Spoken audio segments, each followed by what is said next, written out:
কৃষ্ণময় শুভ দুপুরের অনেক অনেক শুভেচ্ছা ও প্রীতি রইল বন্ধুরা। প্রতিধ্বনি অখণ্ড মণ্ডলেশ্বর শ্রী শ্রী স্বামী সৌপানন্দ পরমহংসদেবের উপদেশবাণী পড়ছি। সাধন ভজনের দুই দিকে দুইটি শত্রু, একটি হচ্ছে অভিমান, অপরটি হচ্ছে আলস্য।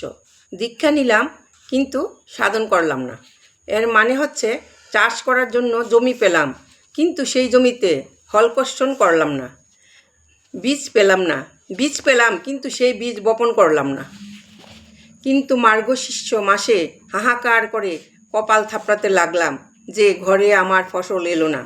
দীক্ষা নিলাম, সাধনও করলাম, কিন্তু কত যে আমি সাধন করছি, কত বড় যে আমি সাধক হয়েছি এবার পোষণ করতে লাগলাম। এর মানে হচ্ছে এই যে চাষ করার জন্য যে জমি পেয়েছি আর যে বীজ পেয়েছি, সেই জমি কর্ষণ করলাম খুবই, কিন্তু আসল বীজ বপনের সাথে সাথে আগাছার বীজ, বাদা গাছের বীজ, কাটার বীজ বপন করে নিলাম। আর ভাদ্র মাসে যখন ক্ষেত নিড়াবার সময় এলো তখন তাকিয়ে দেখি যে ধান গাছের সঙ্গে দেখা নেই।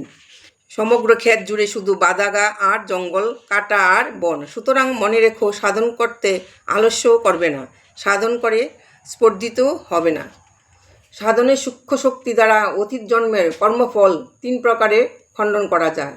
প্রথমত, অতীতের কোনো কর্ম যে ফলকে সৃষ্টি করেছে সেই ফলকে সম্পূর্ণরূপে বিনষ্ট করা যায়। দ্বিতীয়ত, অতীতের যে কর্মফলকে বিনষ্ট করা যায় না তার অনিষ্টজনক অনুভূতির সঙ্গে সঙ্গে তার বিপরীত ইষ্টপদ অনুভূতি সৃষ্টি করা যায়। তৃতীয়ত, যেখানে অতীতের কর্মফলজনিত অনিষ্টের সমপরিমাণ ইষ্ট উৎপাদনের পক্ষে বাধা জন্মে সেই স্থলে দুর্বিষহ ক্লেশ রাশি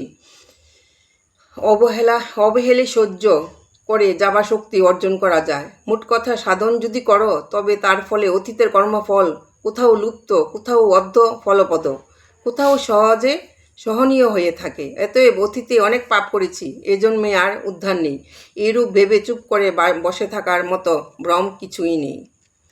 হরি ওম, হরি ওম, জয় গুরু।